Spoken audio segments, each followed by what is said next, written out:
هاي، اهلا بيكم في مامي's كيتشن. يا رب تكونوا بخير. وصفة النهاردة وصفة زي ما انتوا شايفين شكلها حلو قوي، هي فتة المكدوس، فتة البتنجان. ويلا بينا نشوف هنعملها ازاي. احنا شوية مكونات كتيرة بس شوية. هنحتاج بتنجان متقطع مكعبات زي ما انتوا شايفين، انا شايل القشر. وكمان دوت العيش اللبناني انا حمرته برضو اختصارا للوقت. وكمان هنحتاج لحمة مفرومة، ده نص كيلو تقريبا. وكمان بصلة علشان نعصج اللحمة، ومعلقتين كبار صلصة، ودبس الرمان. وعلشان الصوص هنحتاج زبادي، وفي تومة زي ما انتوا شايفين، وكمان طحينة وليمون. هنقلب الزبادي بتاعي في التوم، وهحط عليه معلقتين كبار من الطحينة. على فكرة ده نص كيلو من الزبادي 500 جرام، ومعلقتين كبار من الطحينة مع التومة اللي كانت موجودة جواها. وهقلب كله في بعضه، وهرش رشة من الملح علشان اديله الطعم بتاعه. وهعصر ليمونة، لو عايزين تستغنوا عن الليمون ممكن تحطوا خل، مفيش مشكلة ابدا. معلقة صغيرة من الخل.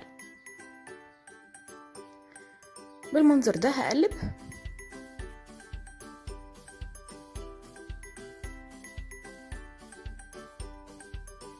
هيكون الصوص كده معايا جاهز.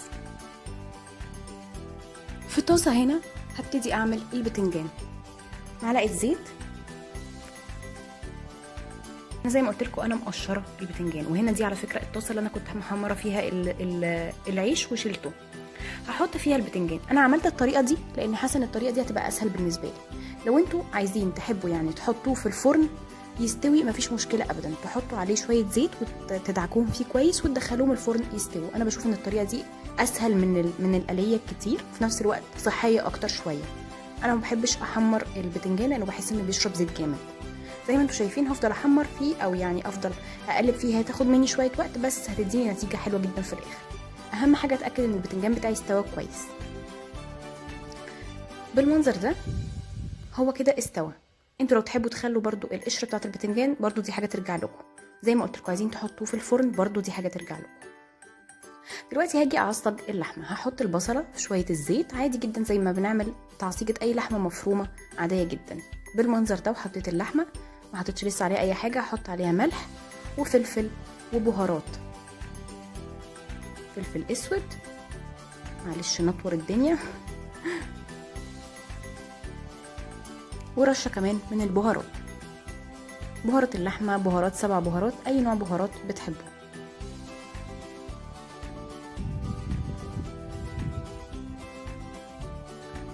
هقلبها بالمنظر ده، واول ما هبتدي الاقي انها بتدخل في السوا بقى بتاعي هحط معلقتين كبار من الصلصه البيوريه اللي هي بتتباع في البرطمان عادي جدا.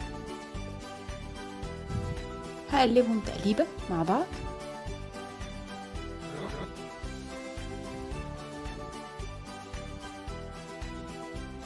وبعد كده هاخد ربع كوبايه من دبس الرمان وهحطهم عليها. دبس الرمان بقى بيعمل مزازه خطيره في الاكله دي، يعني تقريبا هو اللي بيدي الطعم الطاغي لكل الحاجات. بجد بيدي طعم تحفه، لازم تجربوها. قلبته كويس، وادي زي ما انتوا شايفين كده هو بيغلي كده. بالمنظر ده تكون اللحمه عندي جاهزه. يلا بينا بقى نطبق الفته على بعضها. الاول انا جبت بوله زي ما انتم شايفين. هحط الاول طبقه من اللحمه المفرومه، طبعا انتوا تقدروا تحطوا في بايركس، تحطوا في اللي انتوا عايزينه. طبقه من اللحمه المفرومه اللي عندي. وبعد كده هحط شويه من البتنجان اللي انا حمرتهم بالمنظر ده. وهاخد رشه من العيش المتحمر ده. انا بصراحه بحب بقى ده احمره لانه فعلا بيدي طعم مختلف، لو تحبوا تحمصوه براحتكم. وبحط شويه من صوص الزبادي اللي انا عامله، وافضل احط لايرز، طبقات فوق بعضها زي ما انتوا شايفين كده.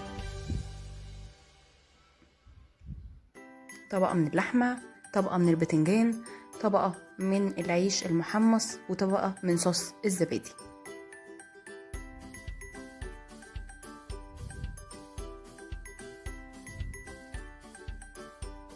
زي ما انتوا شايفين كده.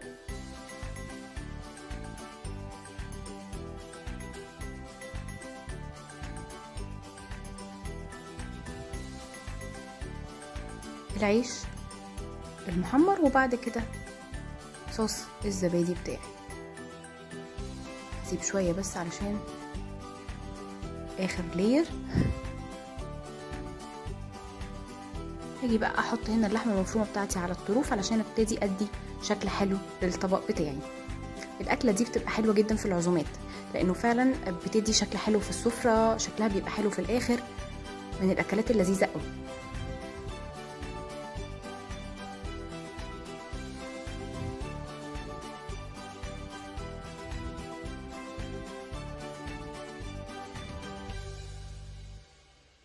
بالمنظر ده. هحط شوية صوص تاني زيادة في النص.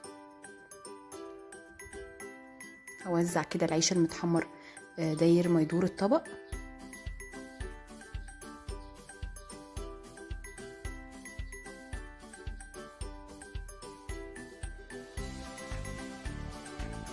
بالشكل ده. طبعا التقديم بيكون بالشكل اللي تحبوه. انا حطيت شوية لوز محمص عندي برضو اللي تحبوه، لو حد عنده صنوبر برضو يبقى لذيذ جدا وبيليق قوي، وشوية بقدونس علشان تديني كده شوية لون اخضر من فوق الوش. زي ما انتوا شايفين الاكلة بتاعتنا بسيطة وسهلة، هي بس شوية خطوات وتطبق مظبوط، وبألف هنا وشفا. ولو عجبتكم الوصفة دي ما تنسوش تعملوا لايك، وكمان تعملوا سبسكرايب في الشانل علشان يوصلكم كل جديد. باي باي.